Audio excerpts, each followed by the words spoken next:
Welcome to another edition of Expanding Mind.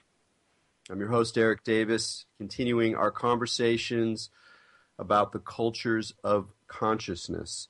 I remember very distinctly quite a number of years ago, well over a decade, when the World Wide Web was, actually it was probably more like 15 years ago, when the World Wide Web was, already established, kicking in, but still hadn't quite achieved the sort of saturation levels that we live with now in terms of the general penetration of the Internet into our lives and minds. And my friend Carlos Seligo talked about the fascinating relationship in nature that between the sort of the flower, let's say, and the wasp or bee, and this very strange kind of symbiotic relationship where these two very different creatures have this completely codependent relationship, and how, from the perspective of the insect, it's a pretty good deal. You just cruise around, and there's all these delicious flowers, many different kinds, and they're just open.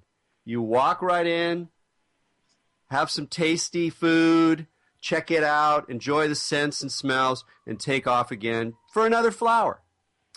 And, it seems to be pretty good. But, of course, at the same time, you are also doing the flower's business in a way that you're probably not even aware of. That is, carrying the pollen, et cetera, allowing the reproduction of the plants to go forward through the mediation of all this yummy free stuff. And he said, that's exactly what's going on with the World Wide Web. Everybody thinks it's this great utopia of free information, of a post-consumer society where everyone can enjoy the fruits of knowledge and creativity and share it freely. But of course, in the meantime, you're doing the system's business in leaving crumbs of data everywhere you go. And now we know, of course, just how far you can go with using that data to produce, I remember back when people were saying, well, yeah, but they'll never be able to track you individually. It's only large statistical formations of data. And it's like, well, no, actually, that's not true at all. So there's any number of ways in which the breadcrumbs of data and metadata that we leave as we cruise through a digital space are used to create profiles, to create statistical patterns useful for business, for government, for all manner of surveillance. And one of the things this does is that it produces a kind of uncanny creepiness to data interaction, at least for some of us who are tuned into this wasp orchid model, where it feels like what is, on the one hand, a wonderful opportunity to share information, to learn information, to get a free download, to discover some curious event, is always shadowed by this kind of invisible regime of capture, data collection, and increasingly the production of new kinds of knowledge based on that data. Because, of course, a lot of what the sort of hot wave of artificial intelligence that we hear about now is precisely about figuring out ways to extract meaningful data and patterns and analysis from this increasing tsunami of data that clogs or, like a fecund sort of waterfall spills out of our digital devices and digital networks. And, again, for some of us, this is a profound source of concern, and we begin to try to figure out what we can learn about what's going on with surveillance, with our data traces. And at the same time, most people seem to kind of happily move forward. And that itself is kind of an interesting political problem, leaving aside the revelations of Edward Snowden and the NSA and all the forms of data surveillance that Google is using and all the things that are coming down the pike. There's a fundamental split, I think, in a lot of people's lives between those of us who find this deeply upsetting and unnerving, particularly in terms of its future potentials, and people who just kind of go with it. They either get too much out of the deal to bother with it, or they kind of trust the system, or they think, well, this is just what's happening, so let's just stop worrying about it. And as one of the worriers, it can sometimes be sort of extra alienating, not only that I'm immersed in the situation, but that if I start to talk about it very much with a lot of people, they give you kind of a glazed eye, like, you're still stuck with that issue? Like, haven't you just, let go, man, and ride the wave? But some of us cannot let go, including our guest today, a great old friend of mine, Andrew Holt-Krantz. I met Andrew in the 1990s, and he's been doing very interesting stuff then and now. He worked for Mondo 2000 back in the day, in the early 90s, when that crazy magazine was sort of mapping out the strange intersections of counterculture, new technology, psychedelics, weird mysticism, and political critique. He went on to edit Book Forum, a book review magazine that I've occasionally contributed to myself. And he wrote a super nifty book in the 33 1/3 series of books about rock records.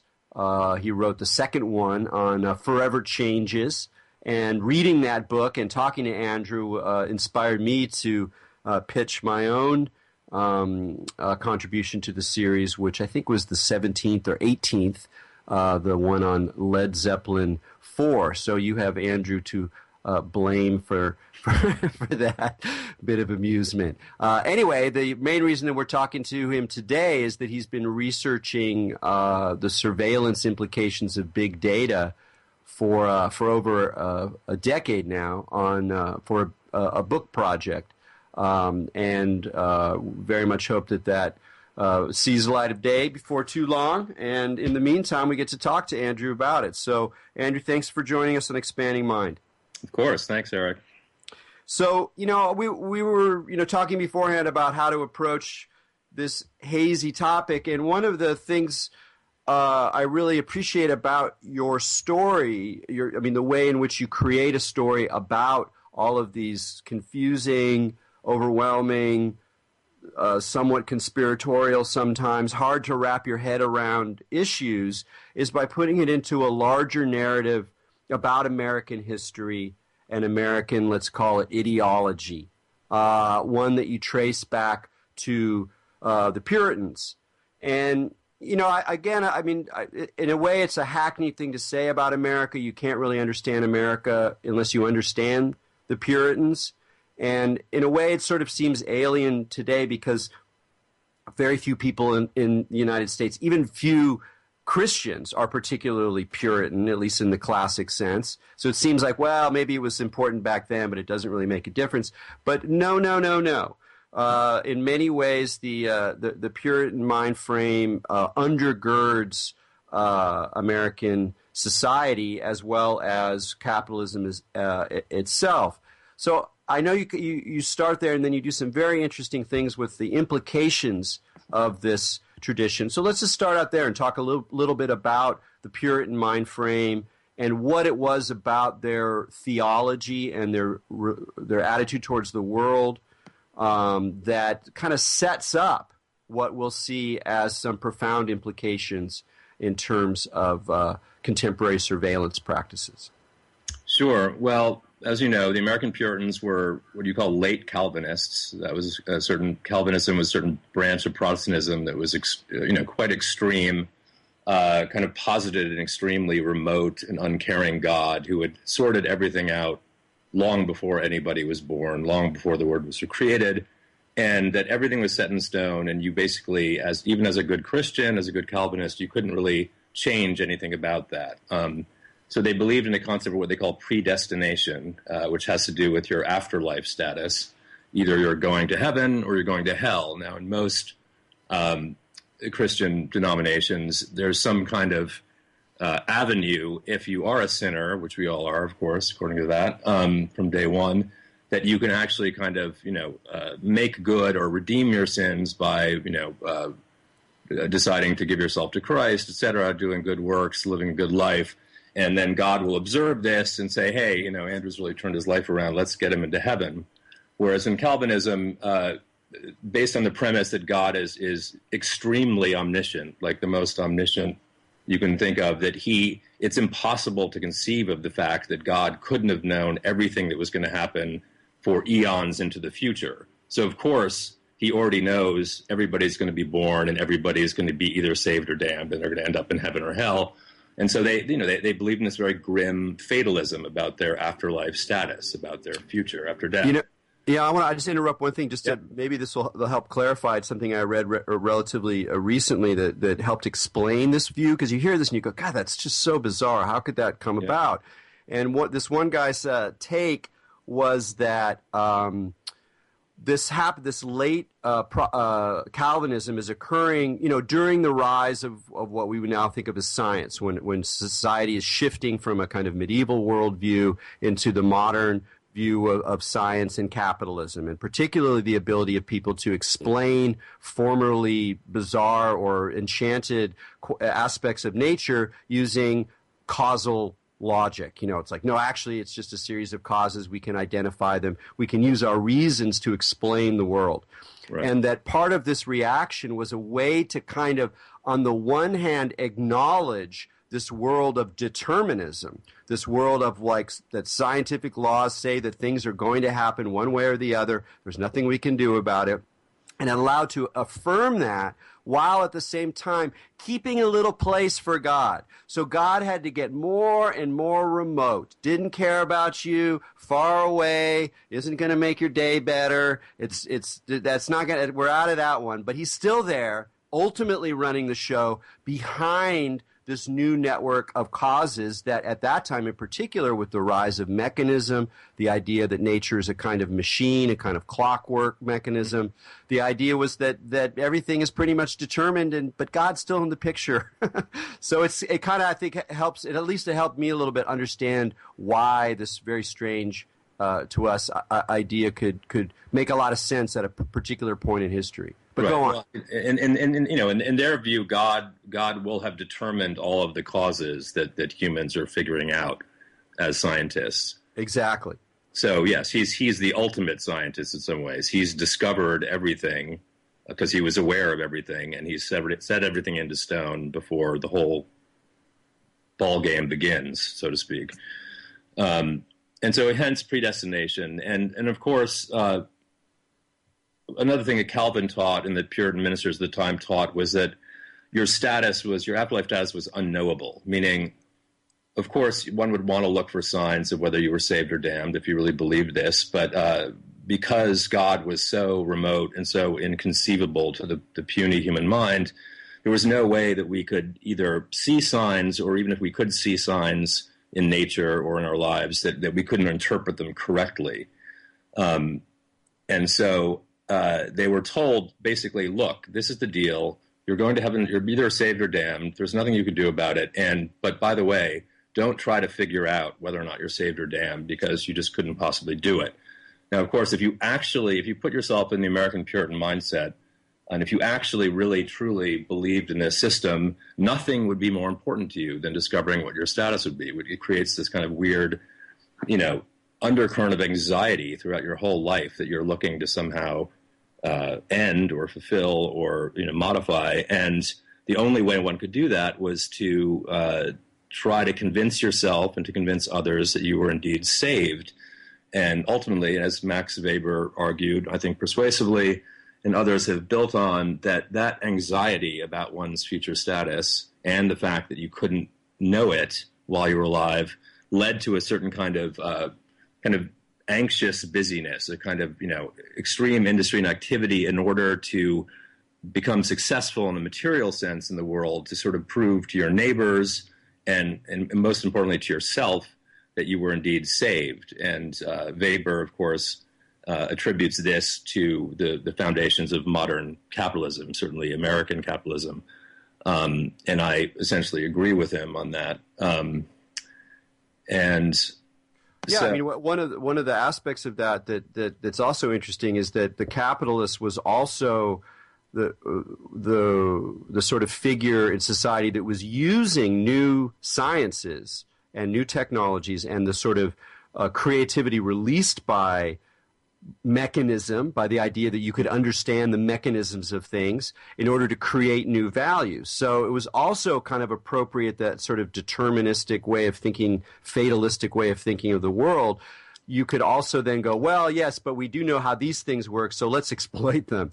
So it all fit in this really beautiful way. And that it's funny about that book by Max Weber. I mean, it's over a century old, and it's still just such an amazing insight into the kind of underpinnings of our world. On the surface, it looks like we're no longer Puritans. We're hedonists. We're consumers.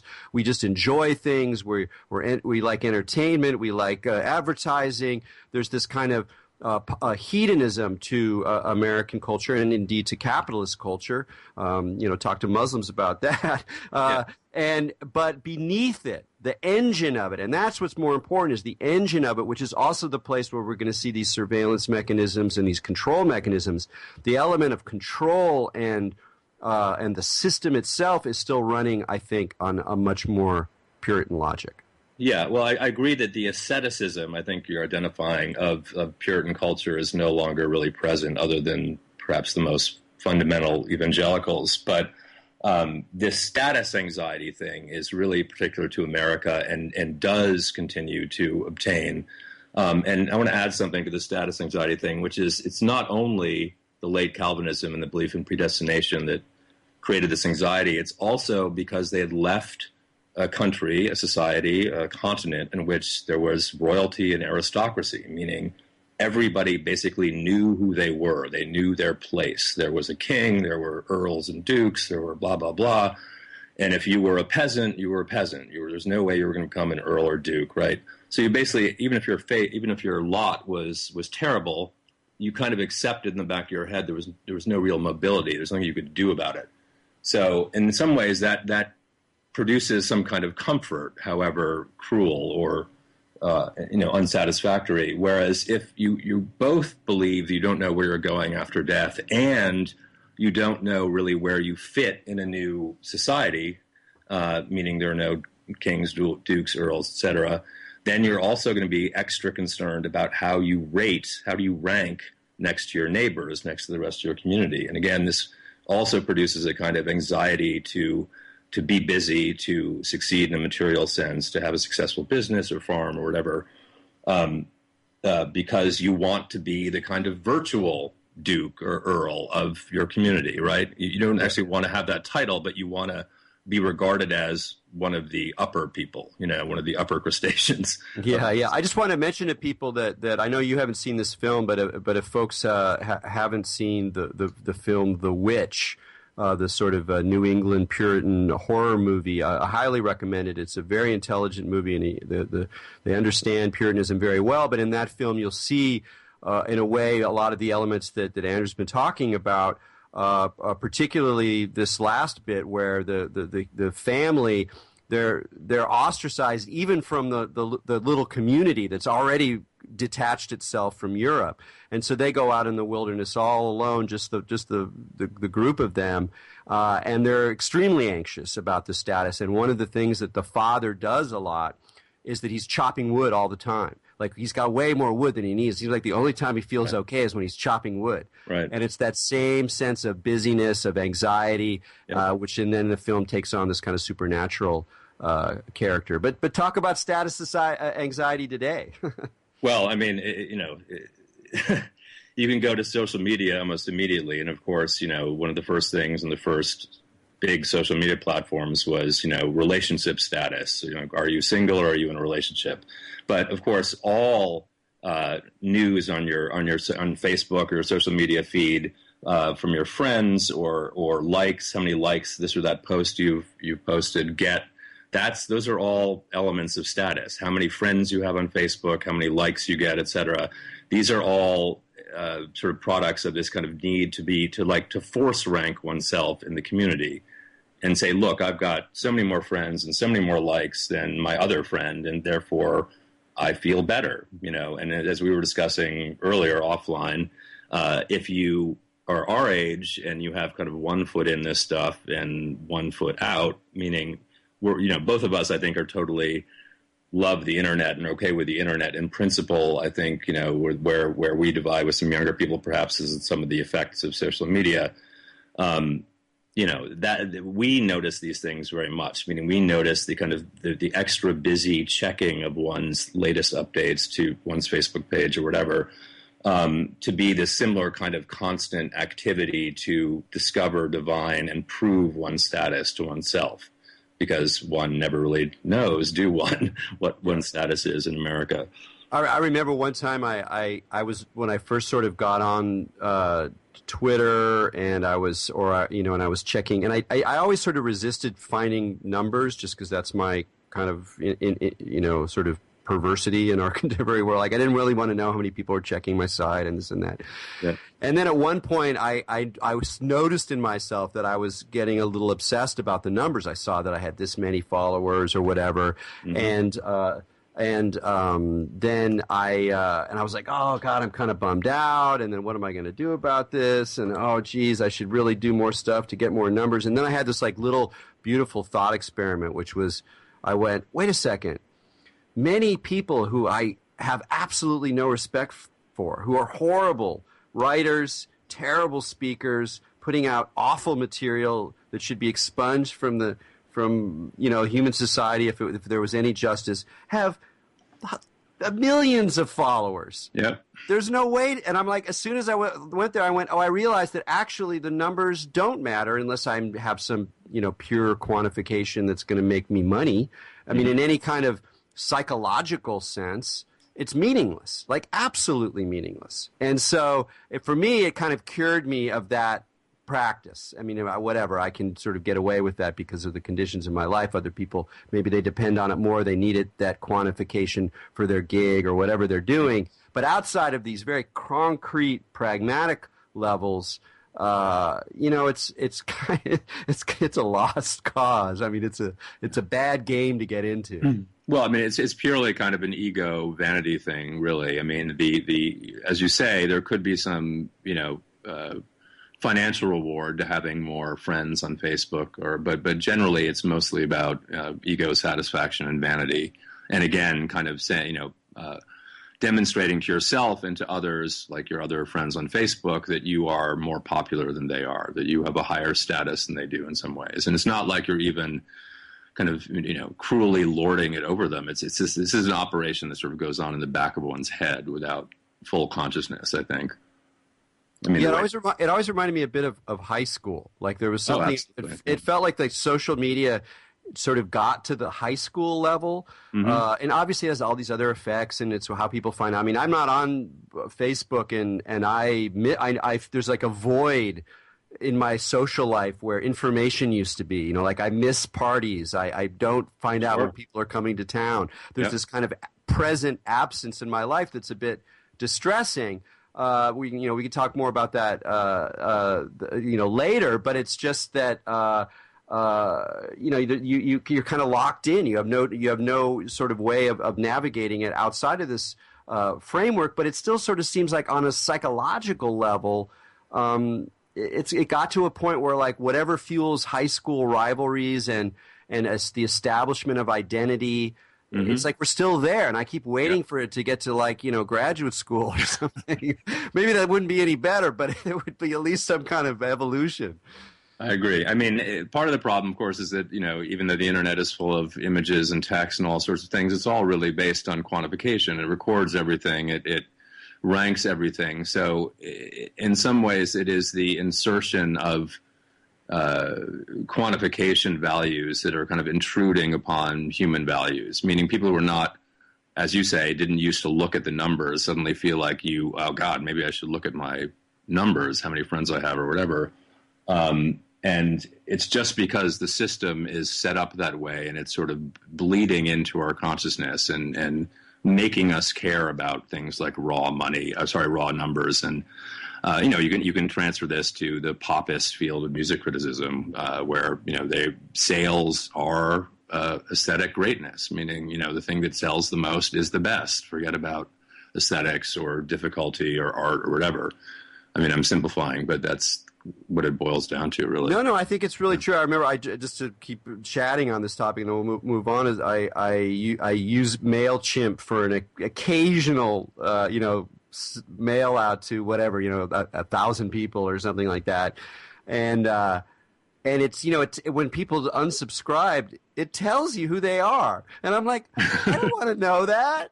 Maybe I don't even really want to see the number, but I mean, I guess I'll see the number, but I don't want to know that person said no more Erik Davis. It's like, it's almost obscene. It's like, I don't want to know that, and so the kind of world where that is just like what to keep going and keep fueling it is very peculiar to me. But I'll stop kvetching here, and what I want to do is ask you to link this notion of status. Mm-hmm. And the fact that we're quantifying all of our behavior through data that can be surveyed and organized, and how that sets up what a possible future of surveillance. I mean, you talk about how the way we typically think about surveillance is our past is recorded and then maybe used against us. So we find out, the cop's not going to do it. Oh, actually, we were surveilling you, and you met up with this guy, or you had an affair, or whatever the thing is.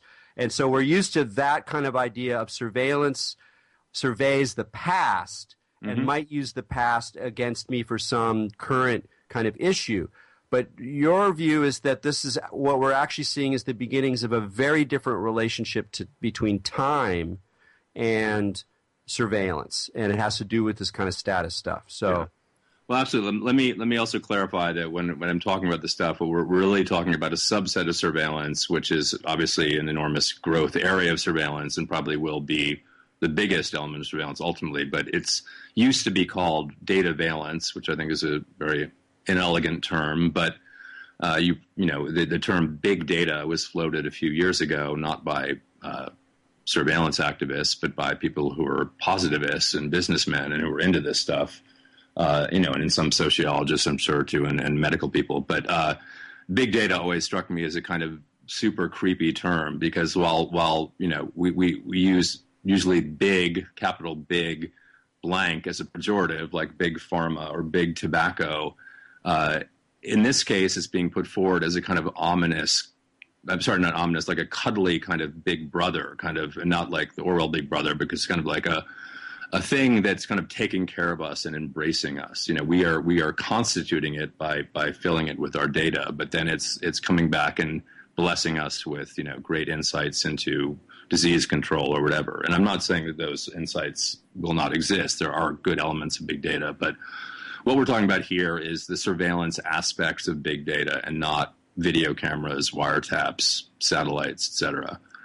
Right. So in terms of the tense, I call it, of surveillance and how it's changed, and dataveillance, it basically has gone from what you just said, recording past events, say a video cam in a store or warehouse, to be able to arrest and prosecute people in the present, to a kind of situation where profiles are developed by the data that you put into the system, i.e. by using the internet or any technological wired devices, and they create profiles. And I'm not saying there's one master profile. There's no longer kind of a Frank Zappa central scrutinizer or a Orwellian big brother.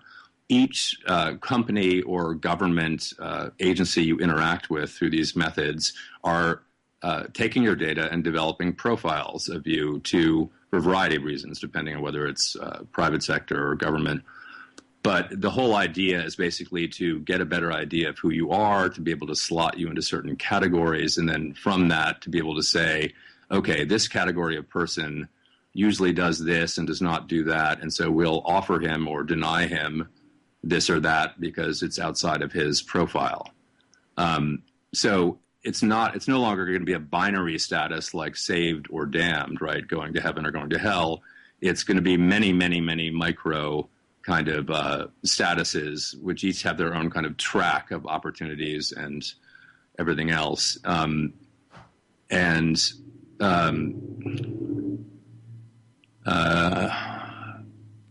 there good examples of one of the ways that, of course, this makes me think of is Philip K. Dick and Minority Report, as an example of and one of the places we see these kinds of predictive profiles happening is in crime. And so there are certain kind of, and since we have this data, you can actually discover that there are correlations. If people are this old and they live in this area and they have this kind of income, they're more likely to do X or Y. And so that kind of information is starting to become part of how the police do their work. And so, you take it to the extreme and you look at something like the short story and the film Minority Report and the short story it was based on, where you have this idea of pre-crime, which when Philip K. Dick wrote that story, you read it and it was like totally wacky sci-fi. It was just like anything else. And now it's just not wacky sci-fi. It's got some real, so what, either if you could maybe flesh that policing use of big data more, or maybe another example to give us a kind of concrete sense of how it's changing the tense or the time frame or the relationship to time. Well, you can imagine most large corporations at this point and most law enforcement or intelligence government agencies to be like insurance companies in the old day. Now, insurance was the old pre-internet business model, which I think the big data era draws on the most, which is to say, actuarial tables using statistics and probability to try to figure out how long a person was going to live or how risky their lives were and whether or not they were likely to get hit by a truck at the workplace or whatever, and hence, set life insurance or health insurance premiums. So if you imagine the cops doing this, they are basically, they have all kinds of databases, the gang databases and whatnot, that they put people in based on, certain interactions in the field by the police. The police find some kid who seems to be friends with some known gang members, and he has some minor, misdemeanor altercation with the kid. But he puts them into the database, and he also says, associate of, the 192 Piru Bloods or something. And even if that kid is not actually a gang member, then suddenly he's got these associations. And if there's an order to sweep up all the Piru Bloods, this kid will be arrested along with the other known ones because he's gotten on this database. And, it's very much a garbage in, garbage out kind of scenario, as with all data issues and all databases. Many, many things get put into your profiles of all sorts, which are inferences or weak associations or perhaps assumptions, but they end up getting kind of set in stone because these, both corporations and the government are very bad about going back into their databases and sort of double checking and cleansing the data.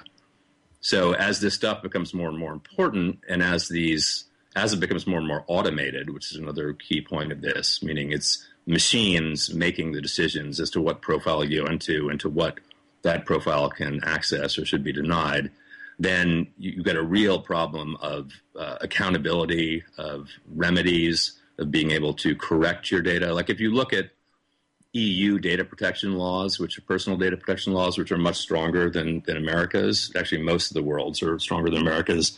One thing they're really concerned about is both data control, which is like who actually has your personal data, but they're also really concerned with your ability to be able to correct your data if you become aware that there's some incorrect aspect to it that's creating problems for you.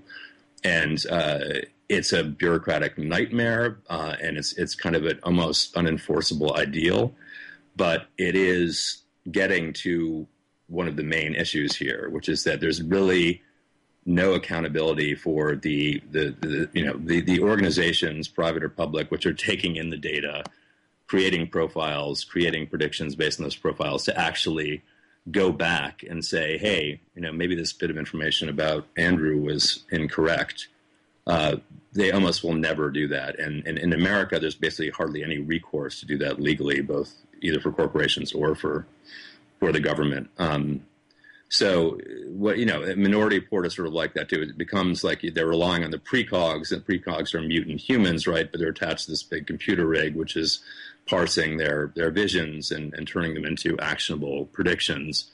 But they are like, in some ways it's an automated system that's shown in Minority Report, even though it involves some biological elements. right? It's the ball gets inscribed and rolls out, and the cops go out and arrest that person, right?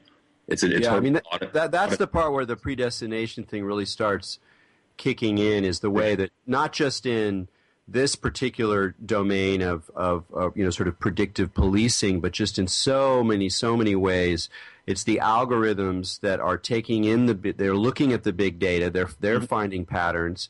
The patterns seem to be robust, and even though human beings don't understand why the pattern is there, right, the fact that the pattern is there is enough to make it operational, and increasingly the operational character, the way in which it's manifest in the world, is itself automated. So it's like the old place for scientific understanding is really disappearing. It's really important for people to understand this because, I mean, like I talked to a PhD, a guy who runs a robotics lab, and we were talking about this very issue, and he goes, yeah, it's really creates a kind of a crisis for us who are, handing out these PhDs, because we see theses, dissertations that are coming in, the kind of research that people are doing for their PhD, and they set up these very clever ways of extracting information, but there's nowhere where they explain why the patterns are what they are. It just shows that you can do this. And they're like, why do they get a PhD? I mean, it's not like they really understood anything. So, I mean, it's quite a pervasive sea change that's happening here in terms of algorithms, data, and actionable, operations. Yeah. The other thing to be aware of here is that we're reaching a point where, and this is going to be true of genetics as well, where there will be stuff we can do technologically in data mining and predictive analytics. The stuff we'll be able to, we will be able to predict the future within a reasonable percentage of accuracy, and it'll be a percentage that will convince many reasonable people, including data scientists, that, hey, we should act on these predictions. And it may only be, 85% accuracy, or maybe even less, but certainly more than 50%. But because we are kind of creating this machine, so to speak, broadly stated, and it's developing its own imperatives and appetites. And I don't mean as in an AI sense, but just it's kind of Foucauldian sense, right? Like the system creates its own power dynamics and its own needs, which then the humans that even created it have to serve. But it's never, it's never going to be 100% accurate, but people are going to accept that it's accurate enough. And that's really kind of the dangerous thing. Like, what happens to the other 15% who get falsely implicated or get arrested or get some privileges denied from them because of some mistaken prediction based on a data profile? Yeah, it can be a terrifying experience, man. I had a weird one. I think it was in 2006. I was in Costa Rica at a conference, and I got back on the plane with my wife and a bunch of friends, and I was sitting on the plane. They called me then they, Rick Davis, come to the door. Yep. So I went to the door to the gangway, and there are these two dudes, did not identify themselves, plain clothes. They were clearly holding me. They didn't really explain why. They didn't speak English very well. And then one of them asked me my mother's maiden name. And I was hesitant about giving them this information, but I figured that all things considered, I really wanted to get out of that situation. And so I gave them, and then they made a call. They spoke in Spanish. I didn't understand what they were saying. And then they let me back on the plane. And whatever that was, I had plenty to feast on with my own little tendencies towards paranoia and suspicion of the authorities. It was just a tiny little drop of the kinds of, random, coercive, authoritarian screw-ups and nightmares that happen to people, all the time. And that what I think the fear here is that it just, as it gets more and more robust and as it gets more and more installed into actual technological systems, and as human beings get more and more used to just saying, well, yeah, that's what the machine says. There's a pattern there. We got to act on it. That the potential for abuse, even unintentional abuse, almost more than intentional abuse, grows ever greater. Yeah, I mean, two things about that. First of all, you should be aware that I'll add another wrinkle to whatever paranoia that Costa Rican stop engendered. But mother's maiden name is probably one of the top five identity theft bits of data, meaning name, address, date of birth, social security number, mother's maiden name is usually like the fourth or fifth one in that. So I'm not saying these guys were part of a identity theft ring. Obviously, they were authorities of some sort, but it's interesting that they use that, or they ask for that data point, because it is something that a phisher, an information phisher, would ask for in some underhanded way to create a fake ID profile of somebody else. But the other thing is, to your point about the automation, imagine if those guys were robots, or imagine like a traffic stop where you're pulled over for speeding, and the cop, instead of being a human cop, is a robot cop, right? The robot cop has prime directives and rules and everything else, and it's inflexible. It's a machine. So there may be a situation where you're speeding because, you've got a sick kid in the back, because, one of your relatives is in trouble somewhere across town and it's an emergency. And if it was a human cop, you could explain this to them, and they would probably let you off. They would just tell you to be more careful. But there'd be a flexibility and a kind of context-based judgment that a human cop could make that a robot cop would not make, right? And so the automation it creates these kind of situations where there's just no recourse. There's no give. There's no bend. And if you're screwed over by an error by one of these machines, there's no real remedy for that. And another dimension of this that you talk about is the way it locks people. It returns to a certain kind of caste system. Yeah, microcast. Although, one thing I should point out is that it amuses me. Netflix streaming video. You know how they have like a gazillion super micro genre names, strong female lead, thriller, dark thriller with intelligence and happy ending, right? I mean, ridiculous kind of micro genres that basically only a handful of movies could easily slot into. Those are the kind of, when I talk about casts or microcasts in this respect, that's the kind of thing I'm referring to, meaning it's not going to be like 4 major avenues or 5 major avenues. It's going to be many, many, many ones, right? And they'll become more and more hyper specific. But the idea is that as we're just based already at when we're kids and the kind of environment we grow up into, and some of our early test scores or whatever it is, that the predictive window of what our lives are like becomes defined early on in a kind of narrowing way that in turn then allows and disallows other options down the road, so that the kind of if you just think about it like economically, the way that the United States right now, there's so little variation between levels of income, despite our great myth of, Horatio Alger and all that, that actually where people are very much locked into the, at least the class that they are born into for the most part, that kind of thing, even the way that we understand how recommendations work on Amazon, et cetera, we already have a sense of that kind of, oh, you're kind of like this, you're going to like this, right. That the way in which that gets hardwired, so to speak, into the options and the kind of opportunities that people get as they go through life. Yeah, I mean, the other issue there is that the kind of the logic of the data collection will ultimately demand that the collection of data goes earlier and earlier in one's life, and even beyond the beginning of one's life, i.e. to your parents' lives, to your grandparents' lives.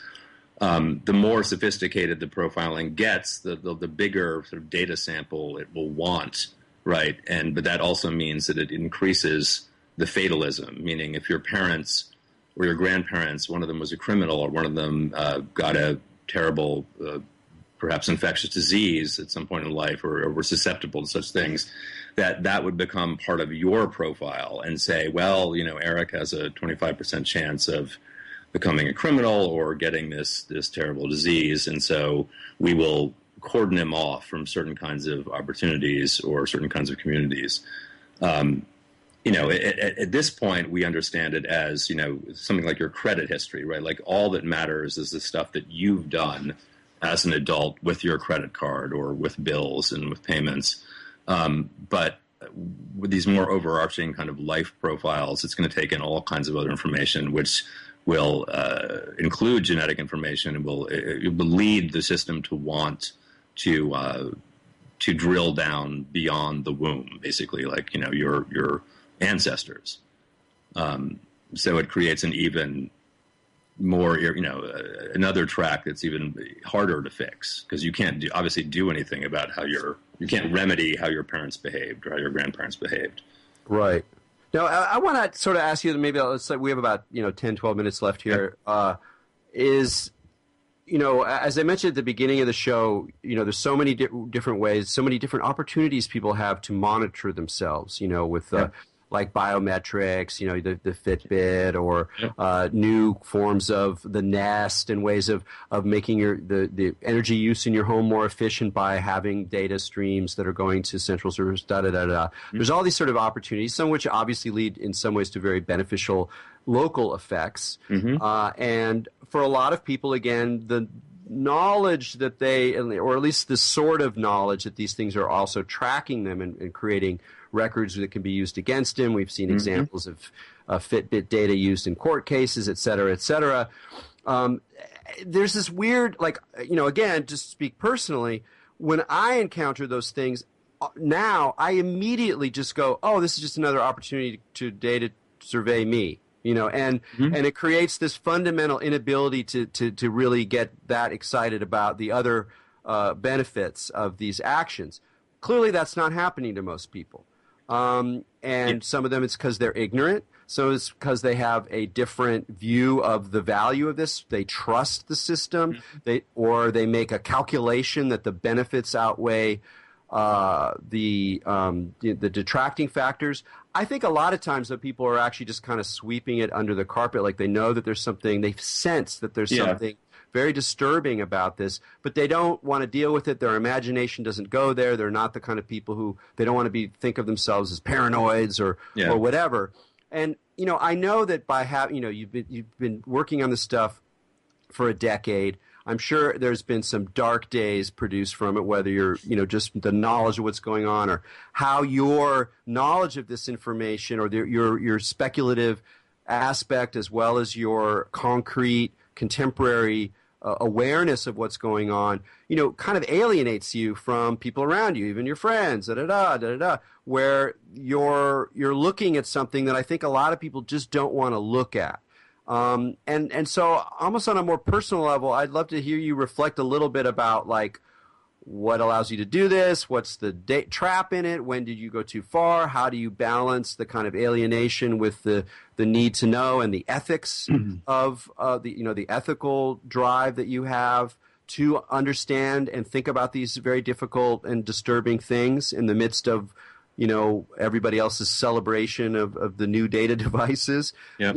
I'd love to hear a little bit about that side of this research for you. Sure. Well, let me just quickly say something about the kind of double-mindedness that this engenders in a lot of people if they're thinking about the issues at all, and the kind of, the reasons why they want to psychologically put it in the back of their heads or sweep it under the carpet is there was something, some Columbia journalism professor after the Snowden revelations, a couple of months afterwards, can't remember the guy's name, but he put out some article that was called, like, the Snowden effect or something like that, and it was the Snowden effect he defined as this weird kind of double-mindedness where, you are an average American citizen, perhaps a young person who has an iPhone and uses all social media and is really into it.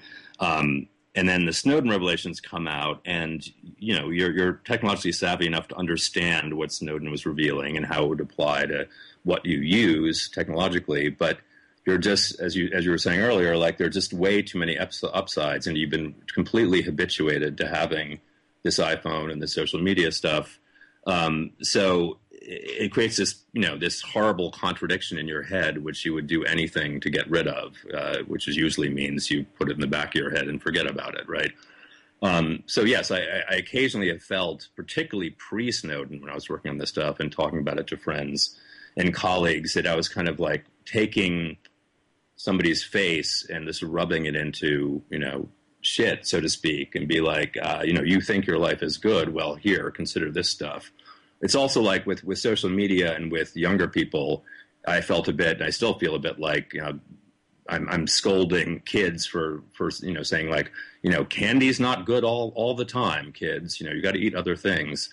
There's a certain, one, you'd have to try to avoid a certain kind of paternalism on these issues, particularly with young people. But that's how I instinctively see it, which is like, it's candy, and I understand why it's attractive, and it's hard to tell people who like candy that they should stop eating candy, right? And so to get back to the arc of my book project and the personal aspects, I mean, I left Book Forum in 2005. I wrote the Forever Changes book in the following year. And even during the Forever Changes time, I was already starting to get into this topic. I mean, I was interested in this topic long before I thought I could write a book about it.